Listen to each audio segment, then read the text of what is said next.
¿Alguna vez te has sentido tan abrumado por las tentaciones que vienen a tu vida, que has tenido temor de caer tan estrepitosamente que ya no puedas volver a ponerte en pie para seguir corriendo la carrera cristiana? ¿Alguna vez tú te has preguntado si vas a poder perseverar hasta el fin? Yo me he preguntado eso. ¿Alguna vez tú te has preguntado si al final vas a ser como aquellos que Cristo menciona en la parábola del sembrador, que creen por algún tiempo, pero cuando vienen las pruebas se apartan? O quizás en este momento tú te ves tan estancado en tu vida cristiana que ya perdiste la esperanza de seguir avanzando, de llegar a ser útil para el reino de Dios. Bueno, mi hermano, si esa es tu situación en esta mañana, yo espero que la enseñanza de este pasaje te sea de mucho ánimo y te sea de mucho estímulo. Algunos de los creyentes que recibieron originalmente esta carta, que conocemos como la carta a los Hebreos, estaban exactamente en la misma situación que tú. Eran cristianos, judíos, que estaban siendo presionados e incluso maltratados por sus hermanos de raza para que volvieran a su antigua fe, para que regresaran al judaísmo. Y era tal la presión que algunos ya se habían apartado de la fe y otros parecían estarse deslizando. Es por eso que en la carta a los Hebreos encontramos varias advertencias en contra del pecado de la apostasía. Y niños, esta palabra es extraña para algunos de ustedes, pero apostatar no es otra cosa que apartarse de la fe. Una persona que por un tiempo dice que es cristiana y de repente vuelve al mundo. Eso es apostatar. Y es precisamente en el contexto de una de las advertencias más fuertes de esta carta en contra de la apostasía que se encuentra el texto que vamos a estudiar en la mañana de hoy. De hecho, algunos han concluido erróneamente a la luz de este pasaje que un verdadero cristiano puede perder la salvación y volver otra vez a su estado anterior de incredulidad. Pero mis hermanos, tal cosa es imposible. La escritura es muy clara en el sentido de que solo apostatan de la fe aquellos que parecían ser cristianos, pero que nunca lo fueron realmente. Dice en Primera de Juan capítulo 2, versículo 19, salieron de nosotros, pero no eran de nosotros, porque si hubiesen sido de nosotros, habrían permanecido con nosotros, pero salieron para que se manifestara que no todos son de nosotros. La razón por la que hay tantas advertencias en contra de la apostasía, no solamente en esta carta, sino en todo el Nuevo Testamento, es porque no podemos asumir que todos los que profesan ser cristianos y que son miembros de la iglesia, en verdad son lo que dicen ser. Salieron de nosotros, pero no eran de nosotros. Y salieron para que se manifestara que todavía es posible que haya algunos aquí que no son de nosotros. Vean el versículo 9 una vez más. Dice el autor de la carta a los Hebreos: pero en cuanto a vosotros, amados, aunque hablemos de esta manera, estamos persuadidos de las cosas que son mejores y que pertenecen a la salvación, porque Dios no es injusto como para olvidarse de vuestra obra y del amor que habéis mostrado hacia su nombre, habiendo servido y sirviendo aún a los santos. Versículo 11, pero deseamos que cada uno de vosotros muestre la misma solicitud hasta el fin. ¿Para qué? Para alcanzar la plena seguridad de la esperanza. Estos hermanos habían dado evidencias de ser verdaderos creyentes, pero el autor quería animarlos a no desmayar, a seguir haciendo lo que estaban haciendo, a mostrar la misma solicitud hasta el fin, y esto por dos razones. La primera es que la perseverancia es la marca por excelencia de la preservación divina. La perseverancia es la marca por excelencia de la preservación divina. Hermanos, déjenme hacerles una pregunta y me van a excusar, pero voy a estar tomando agua toda la prédica. No se preocupen por mi garganta, no, que eso no los perturbe. Déjenme hacerles una pregunta. ¿La fe es un don de Dios? ¿Sí o no? ¿Y el arrepentimiento es un don de Dios? Sí, es un don de Dios. Ahora, ¿cómo yo sé que Dios le ha dado a alguien el don de la fe? Porque la persona cree. ¿Cómo yo sé que Dios le ha dado a alguien el don del arrepentimiento? Porque la persona se arrepiente. Bueno, ¿cómo yo sé que Dios está preservando a alguien? Porque esa persona está perseverando. La fe verdadera persevera hasta el fin, como vimos en el texto de Primera de Juan. Pero por otra parte, el autor también quiere ayudar a los verdaderos creyentes de esta iglesia a que puedan experimentar la seguridad de salvación.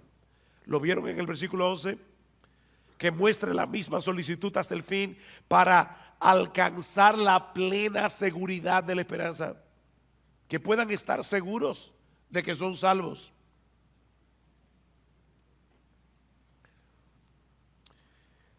Mis hermanos, se puede ser un verdadero creyente y no tener certeza de que lo eres.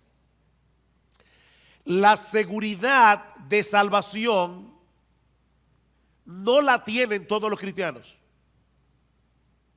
¿Oyeron eso? O dejen ponerlo de otra manera.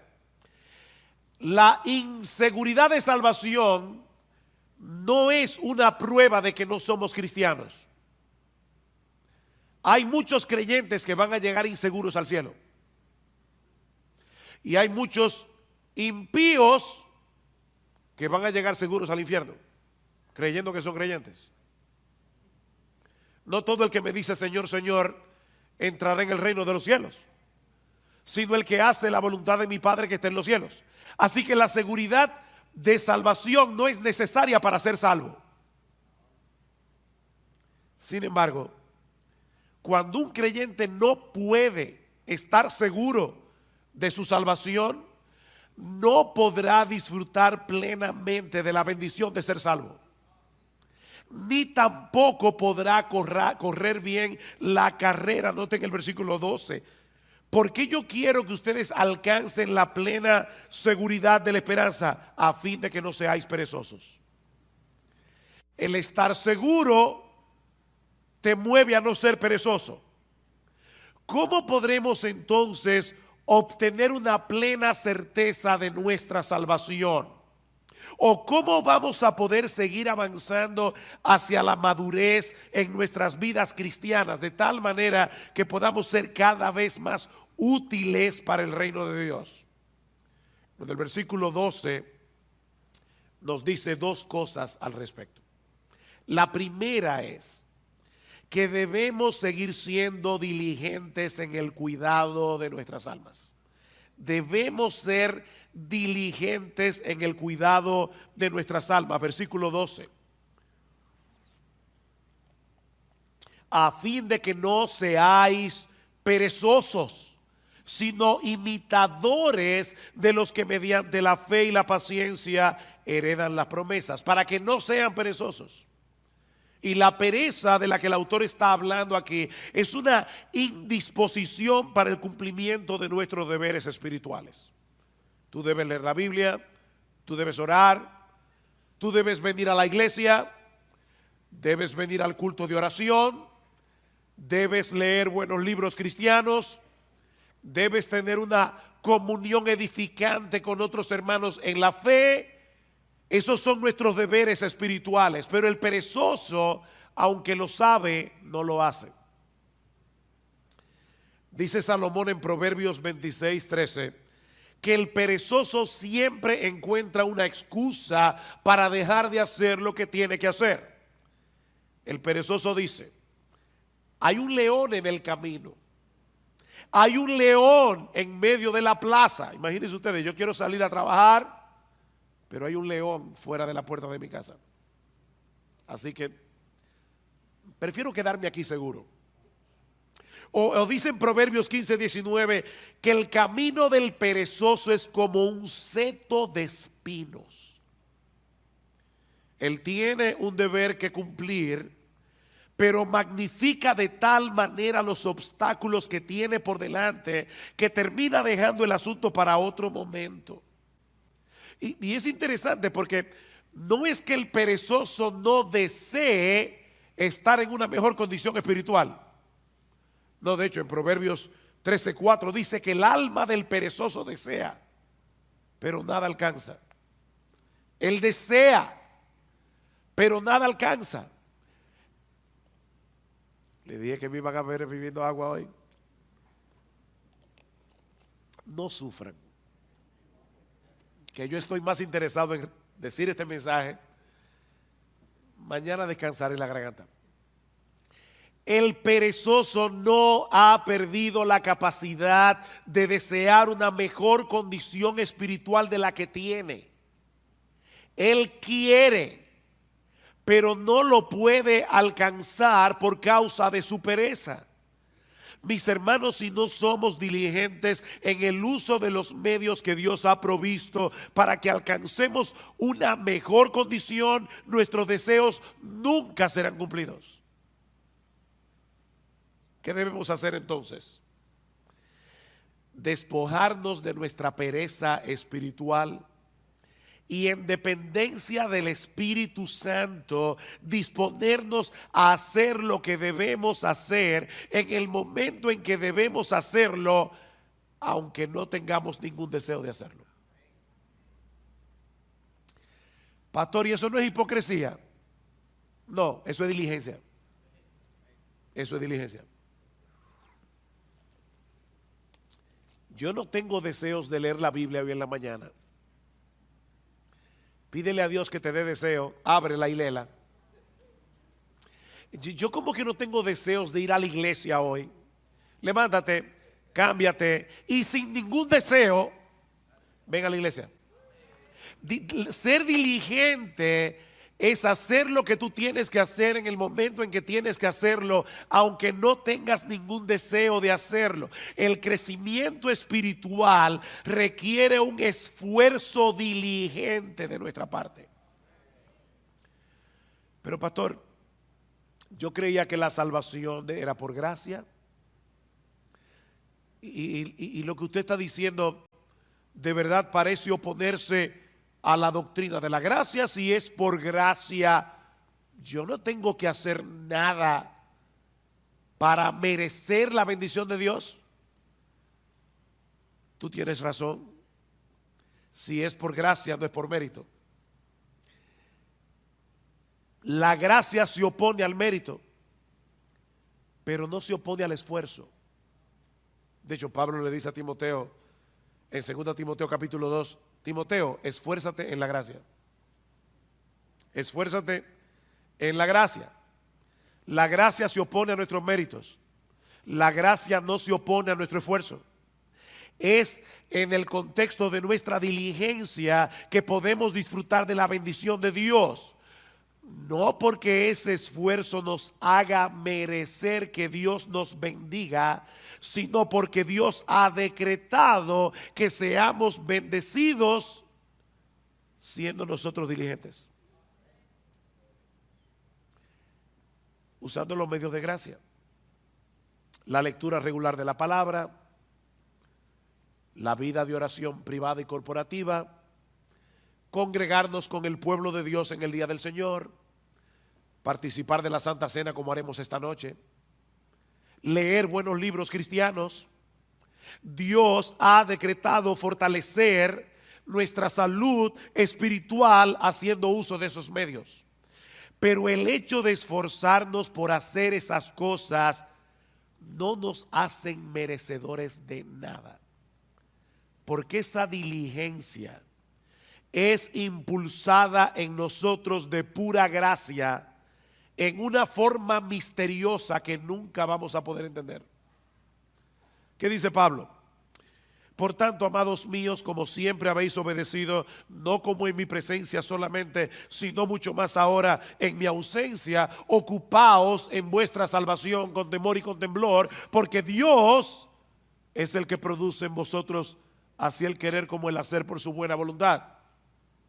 ¿Quién produce el querer y el hacer? Dios lo produce. ¿Quién es el que tiene que ocuparse en su salvación? Tú y yo debemos ocuparnos en nuestra salvación. La obra de Dios nos impulsa a obrar. Y precisamente por eso Él se lleva toda la gloria en nuestro esfuerzo. Pero toda bendición que nosotros recibimos de la mano de Dios no es por nuestro esfuerzo, es por los méritos de nuestro Señor Jesucristo. Bendito el Padre, el Dios y Padre de nuestro Señor Jesucristo, que nos bendijo con toda bendición espiritual en los lugares celestiales en Cristo, según nos escogió en Él desde antes de la fundación del mundo. Todo lo que nosotros disfrutamos de la mano de Dios es únicamente por Cristo. O déjeme decirlo de otra manera. Aún los medios de gracia que Dios nos ha provisto y el impulso para hacer uso de esos medios son un regalo de gracia. Pero somos tú y yo los que debemos disponernos a hacer lo que tenemos que hacer, no para ganarnos su favor, sino porque ya fuimos favorecidos. Así que no es un asunto de méritos, es un asunto de confianza en Dios. Una confianza que nos mueve a hacer lo que Él dice que debemos hacer para mantener una buena salud espiritual. Déjame hacerte una pregunta. ¿Qué debe hacer un hombre o una mujer para alcanzar una buena calidad de vida? La Biblia dice que yo no puedo añadir a mi estatura un codo por más que me afane. O sea, yo me voy a morir el día que me voy a morir. Por eso alguien decía, come saludable, ve al gimnasio y muérete a pesar de todo. Eso no es lo que tú vas a ver en los gimnasios, pero es una realidad. Ahora, ¿qué debe hacer una persona para tener una buena calidad de vida? Bueno, debe mantener una dieta balanceada, un programa regular de ejercicios físicos, descansar apropiadamente y ese tipo de cosas. Dios ha diseñado nuestros cuerpos para que responda a la dieta, al ejercicio, al descanso. Si yo soy responsable en el cuidado de mi cuerpo, aún así puede ser que me enferme y que me muera antes de cumplir 40 años, pero lo cierto es que esas son las cosas que yo debo hacer en mi responsabilidad para tener una buena calidad de vida. ¿No es así? Si Dios determina otra cosa, amén. Pero yo debo ser responsable en darle a mi cuerpo el cuidado que necesita. Ahora, cuando yo hago todo eso, como balanceado, hago ejercicio, descanso, ¿lo hago para merecer la salud? No es un asunto de méritos. Es un asunto de responsabilidad y de confianza en que Dios me dice que lo haga. Si yo estoy enfermo y me tomo la medicina que el médico prescribió, no es para merecer ser sanado, sino porque confío en el médico. ¿No es así? Mi deseo de ser sanado y mi confianza en la capacidad del médico es lo que me hace hacer lo que él me dice. Bueno, hermanos, lo mismo ocurre con nuestra vida espiritual. Pablo dice a Timoteo, ejercítate para la piedad. O como lo traduce la Biblia de las Américas, disciplínate a ti mismo para la piedad. Eso es algo que nadie puede hacer por ti. O sea, no esperes que tú te vas a levantar por la mañana. Wow, qué deseo yo tengo de salir a correr 5 millas. No. A veces los que corren y hacen ejercicio físico no tienen deseo de levantarse, pero ellos lo hacen por responsabilidad. Bueno, tampoco esperes que todas las mañanas tú te vas a levantar con un impulso para leer tu Biblia. No, a veces tú vas a querer seguir durmiendo, pero debes levantarte como quiera, abrir tu Biblia y leerla. Ejercítate para la piedad. Disciplínate a ti mismo para la piedad. Ahora, nunca olvides que son medios de gracia. Eso quiere decir que aun cuando haces uso de esos medios que Dios ha prescrito para preservar la salud de nuestras almas, debemos hacerlo descansando en Él. No en nuestras propias fuerzas o en nuestra propia capacidad. Señor, voy a leer tu palabra, dame entendimiento. Abre mis ojos para ver las maravillas de tu ley. Alimenta mi alma. Déjame ver a Cristo en las páginas de las Escrituras y aumenta mi admiración por Él. Porque contemplando su gloria es que somos transformados de gloria en gloria. Señor, voy al culto de oración o de adoración. Por favor, ayúdame a adorarte sin distracciones. Por favor, ayúdame, Señor, que yo pueda percibir y experimentar tu presencia junto a mis hermanos en la iglesia. Ayúdame, Señor, para atesorar la palabra predicada de tal manera que obre poderosamente en mi corazón. Ayúdame, Señor. Así que lo primero que el autor de Hebreos nos está diciendo aquí es que si tú quieres perseverar hasta el fin, si tú quieres seguir avanzando hacia la madurez cristiana, debes ser diligente en el cuidado de tu alma. Amparado en el poder del Espíritu de Dios, pero tú debes ser diligente en el cuidado de tu alma. Pero hay algo más que debemos hacer. Y es aprender a esperar con fe y con paciencia que Dios haga en nuestras vidas lo que Él ha prometido hacer. Vean el versículo 12 otra vez. A fin de que no seáis perezosos, sino imitadores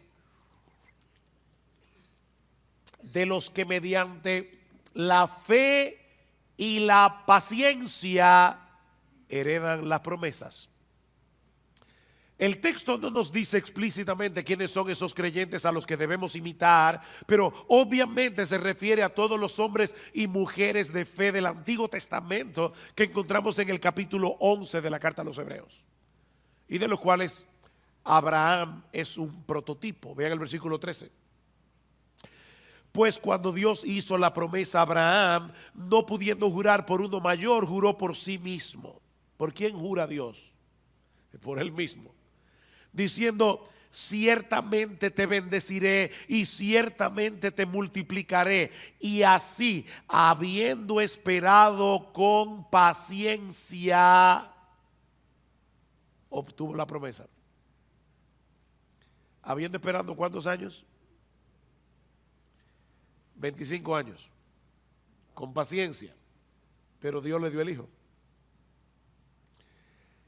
La historia de esos hombres, mis hermanos, quedaron registradas en las Escrituras con un propósito didáctico.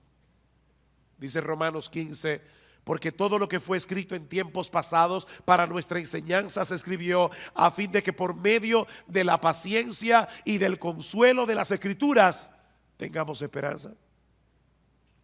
No es un consuelo para ti leer la historia de Abraham y ver que cuando este hombre tenía casi 100 años y Sara 90 y era estéril, esta mujer salió embarazada. ¿Y sabes qué fue lo que le embarazó? La promesa de Dios. Dios lo prometió. Y cuando Dios promete algo, Él lo hará en su tiempo, pero Él lo hará. El Espíritu Santo inspiró a los autores de las Escrituras para que dejaran un registro de las historias de estos hombres y mujeres del pasado que se aferraron a las promesas de Dios con fe y con paciencia. Aún en medio de circunstancias muy difíciles. Y Dios quiere que imitemos a esos hombres que supieron esperar paciente y confiadamente en el cumplimiento de las promesas. La fe nos capacita para confiar en el poder y en la buena disposición de Dios para concedernos lo que Él nos ha prometido, pero la paciencia nos permite esperar que Él lo haga en su tiempo, no en el nuestro. Fe y paciencia. Mis hermanos, la clave para perseverar hasta el fin no es creer, es seguir creyendo. No es creer, es seguir creyendo. Es seguir esperando hasta que Dios en su sabiduría haga lo que Él ha decidido hacer, en el tiempo en que Él ha decidido hacerlo y en la forma como Él quiere hacerlo.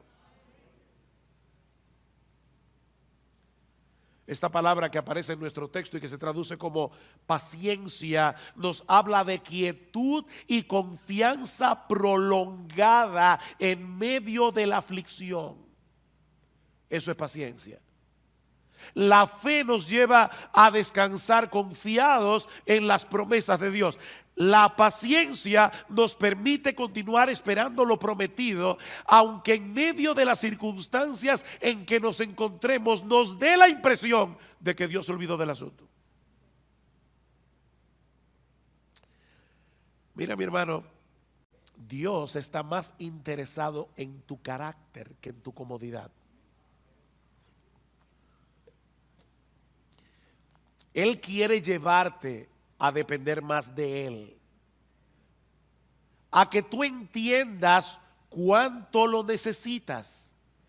Si tú llamas una vez y no se te abre, y llamas otra vez y no se te abre, y vuelves a llamar y no se te abre, y por eso dejas de llamar, puede ser que todavía tú no hayas entendido cuánto tú necesitas la bendición de Dios.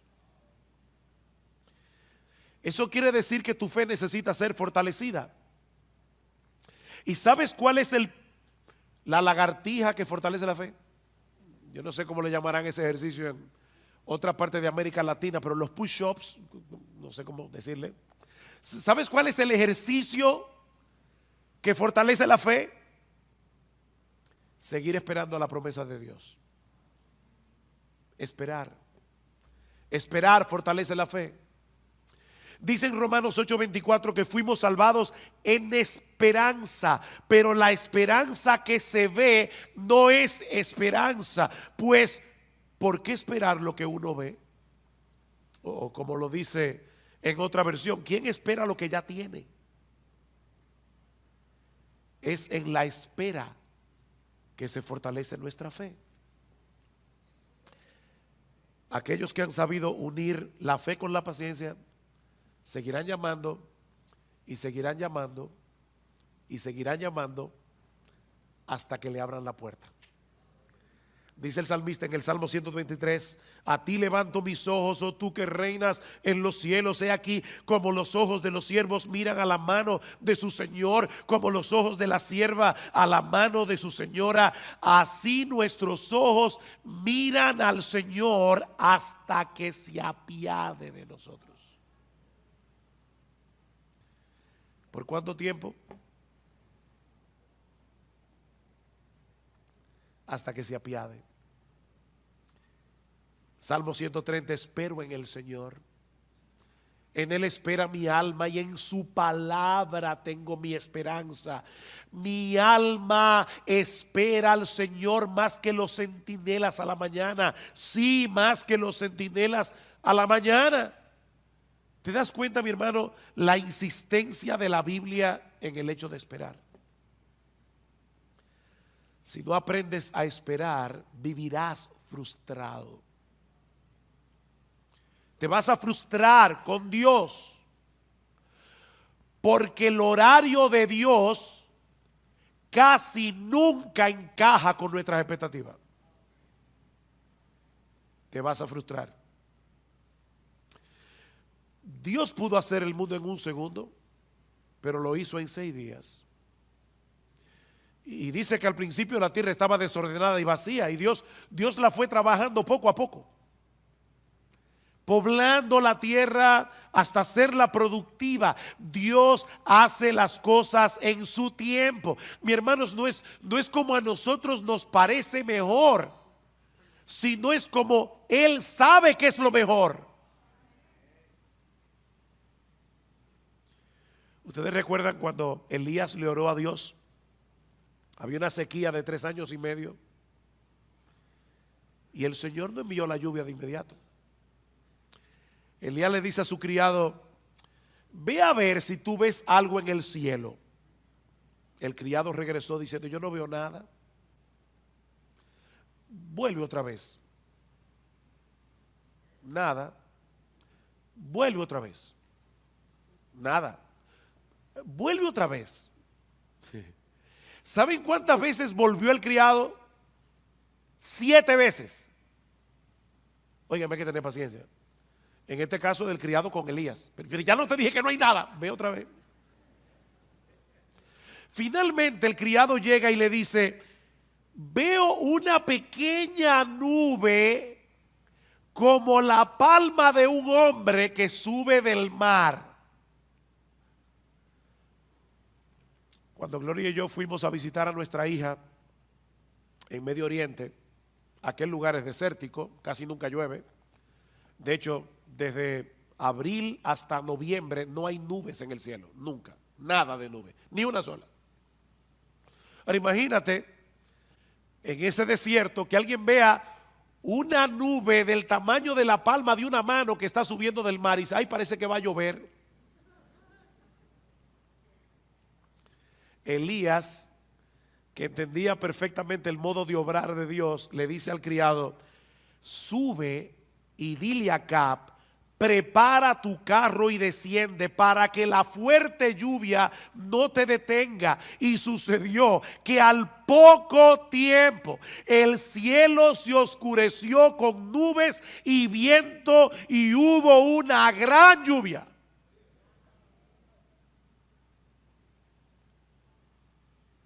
Dios tiene su forma de obrar. Él desea moldear nuestro carácter.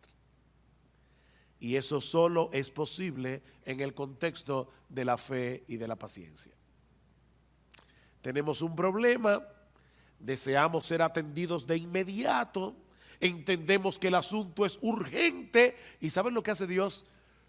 Dios mueve las cosas de tal manera que todo el mundo esté ocupado y que nadie te pueda atender.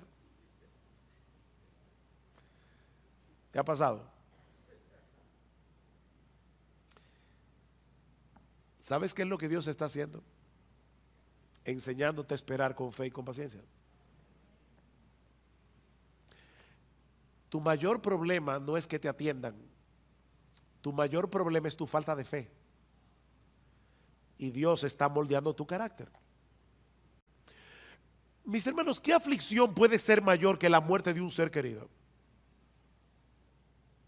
Pero cuando Marta y María mandaron a llamar a Jesús porque Lázaro estaba enfermo, el Señor ni se apresuró. Él esperó pacientemente a que el problema se pusiera peor para mostrar más abundantemente su poder. Lázaro finalmente murió y Cristo lo levantó de los muertos. Y en el proceso le enseñó a Marta y a María a esperar con fe y con paciencia.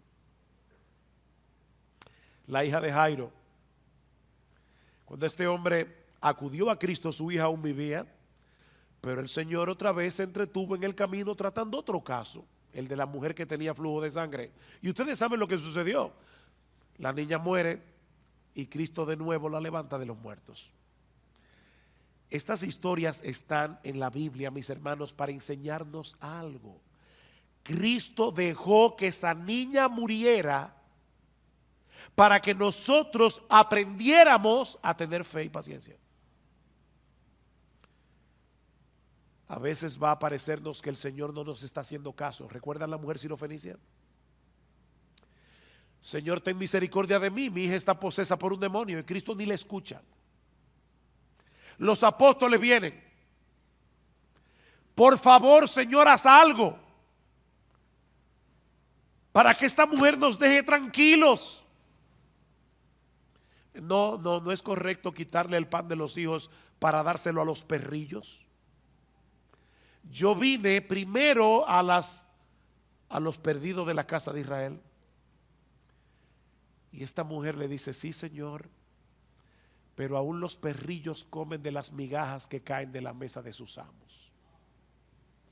Y Cristo le dice: mujer, por causa de tu fe, lo que tú quieres te será hecho. Y dice que su hija fue sanada en aquella misma hora. Esta mujer no desmayó, y por medio de la fe y de la paciencia obtuvo la bendición que deseaba. He aquí entonces, mis hermanos, la metodología divina para seguir avanzando en nuestras vidas cristianas y llegar a experimentar seguridad de salvación. Debemos ser diligentes en el cuidado de nuestras almas y ser imitadores de aquellos que por la fe y la paciencia heredaron las promesas. Dios nos ha dado promesas ciertísimas en su palabra, incluyendo el hecho de que Él ha de guardarnos en Cristo hasta el día en que estemos en su presencia en cuerpos glorificados, contemplando y deleitándonos en su gloria por los siglos de los siglos. Él lo ha prometido y Él lo hará. Mis ovejas oyen mi voz y yo las conozco y me siguen, y yo les doy vida eterna y no perecerán jamás, ni nadie las arrebatará de mi mano. Mi Padre que me las dio es mayor que todos y nadie las puede arrebatar de la mano de mi Padre. Si esperamos en las promesas de Dios con fe y con paciencia, tendremos el combustible necesario para energizar nuestra diligencia en el cuidado de nuestras almas. Recuerden lo que dice el autor de la carta a los Hebreos: deseamos que cada uno de vosotros muestre la misma solicitud hasta el fin. ¿Para qué? Para que tengan seguridad de salvación. ¿Para qué? Para que no seáis perezosos. Para que no seáis perezosos. Las promesas de Dios son las que le dan contenido a nuestra fe. Creer en Dios es confiar en su fidelidad para cumplir lo que Él ha prometido sobre la base de la obra consumada de Cristo a nuestro favor. Eso es lo que el autor de la carta dice más adelante. Versículo 16. Porque los hombres juran por uno mayor que ellos mismos, ¿no es así? Hay gente que jura por Dios. ¿Y por quién jura Dios? Los hombres juran por uno mayor que ellos mismos, y para ellos un juramento dado como confirmación es el fin de toda discusión. Por lo cual Dios, deseando mostrar más plenamente a los herederos de la promesa la inmutabilidad de su propósito, interpuso un juramento. Dios juró por sí mismo, a fin de que por dos cosas inmutables, en las cuales es imposible que Dios mienta, los que hemos buscado refugio seamos grandemente animados para asirnos de la esperanza puesta delante de nosotros. Seamos fuertemente, grandemente animados, la cual tenemos como ancla del alma, una esperanza segura y firme, y que penetra hasta detrás del velo, donde Jesús entró por nosotros como precursor. ¿Recuerdan cuando el sumo sacerdote entraba al lugar santísimo con la sangre del animal y rociaba el propiciatorio? Bueno, allí entró Jesús con su sangre para decirle a su Padre y a los ángeles: yo derramé mi sangre por este hijo mío. La justicia de Dios ya está satisfecha. Es imposible que Él termine en otro lugar que no sea en mi presencia. Aférrate a esa promesa. Aférrate a esa promesa. Mira, mi hermano, En la misma medida en que seamos capaces de esperar con fe y con paciencia en las promesas de Dios, en esa misma medida seremos capaces de poner toda diligencia en el cuidado de nuestras almas. Eso es lo que dice Pedro al inicio de su segunda carta, recuerdan, y voy a leer la Biblia de la Reina Valera. Dice: como todas las cosas que pertenecen a la vida y a la piedad nos han sido dadas por su divino poder, mediante el conocimiento de aquel que nos llamó por su gloria y excelencia, por medio de las cuales nos ha dado preciosas y grandísimas promesas, para que por ellas llegaseis a ser participantes de la naturaleza divina, habiendo huido de la corrupción que hay en el mundo a causa de la concupiscencia. Por esto mismo poned toda diligencia en añadir a vuestra fe virtud, a la virtud conocimiento, etcétera, etcétera. Este es un texto muy denso, pero mis hermanos, lo que Pedro está diciendo es básicamente esto: todo lo que tú necesitas para tu vida cristiana, todo lo que tú necesitas para seguir avanzando hacia la piedad, ya Dios te lo dio por su divino poder. Eso es parte del paquete de la salvación. No nos falta absolutamente nada para nuestra vida cristiana y para la piedad. Ya lo tienes por su divino poder. Ahora, ¿cómo fue que Dios nos concedió todo lo que necesitamos para la vida y para la piedad? Mediante el conocimiento de aquel que nos llamó por su gloria y excelencia. ¿No le suena raro eso? Aquel que nos llamó por su gloria y excelencia. ¿Cómo Dios llama por su gloria y excelencia? Muy fácil. Dios abrió los ojos de nuestro entendimiento para que pudiéramos ser capaces de ver con deleite la gloria y las excelencias de Jesús. Lo que lo hacen a Él el ser más hermoso, el ser más deleitoso de todo el universo. Y de esa manera Dios nos atrajo a Jesús por su gloria y excelencia.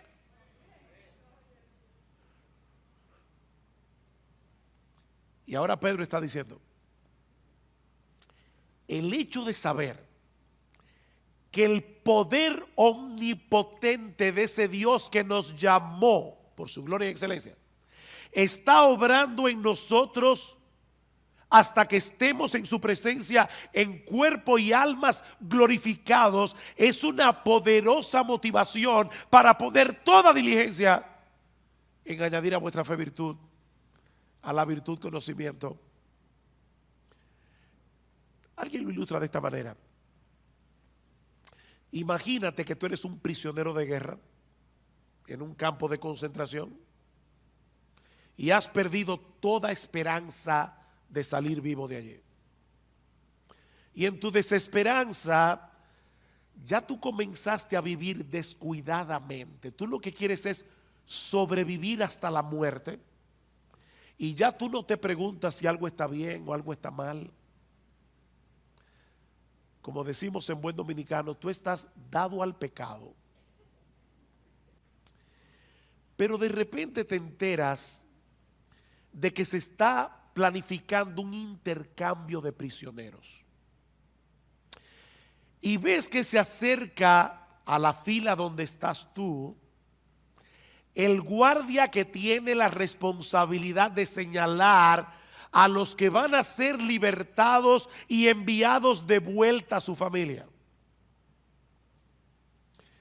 Si el guardia te señala a ti, eso no sería un mero conocimiento. Recuerden que Pedro dice: mediante el conocimiento de aquel que nos llamó por su gloria y excelencia. Pero ese conocimiento transforma, ese conocimiento anima.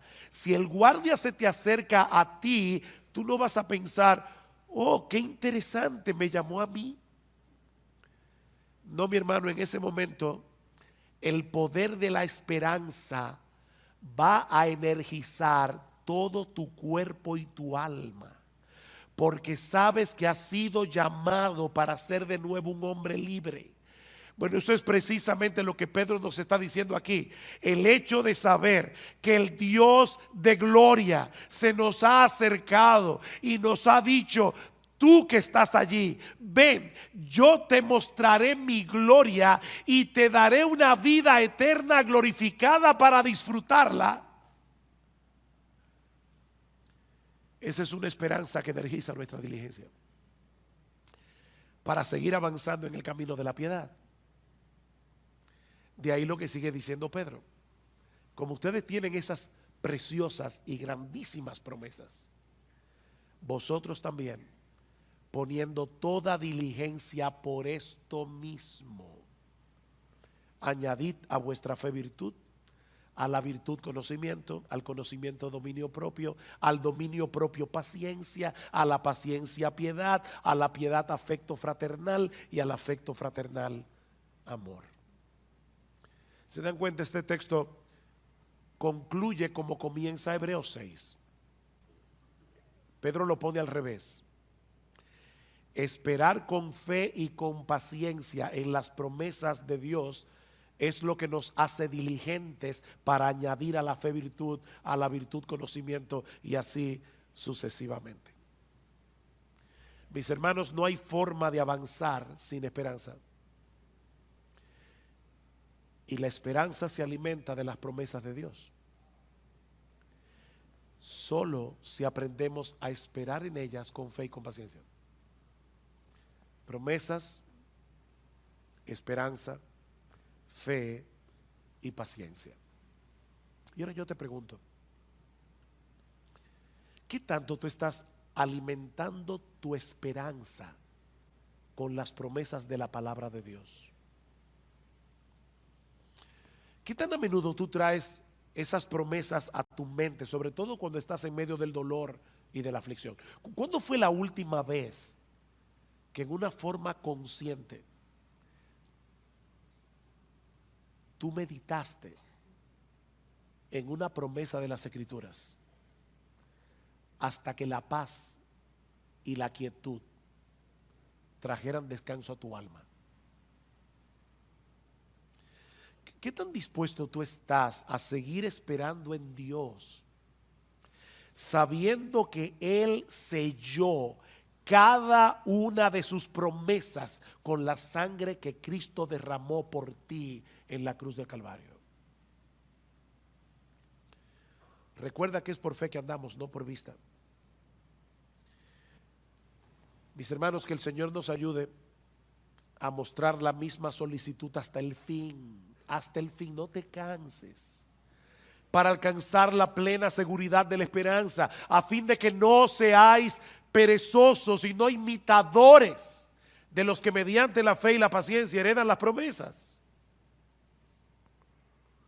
Y si acaso a lo largo de este mensaje te has dado cuenta que has estado siendo perezoso en el cuidado de tu alma, que la desesperanza había arropado tu corazón y te había llevado a descuidar los medios de gracia, mi hermano, no te quedes allí postrado lamentando tu pecado.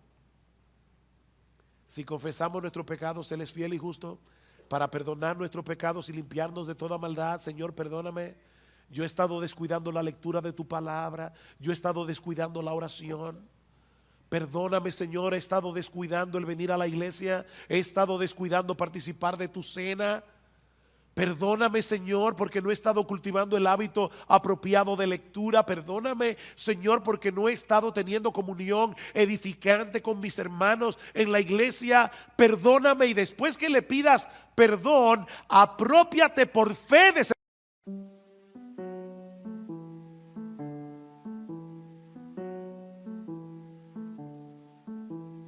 La pregunta es: ¿en qué tú vas a creer? ¿En los sentimientos de tu corazón o en las promesas de Dios?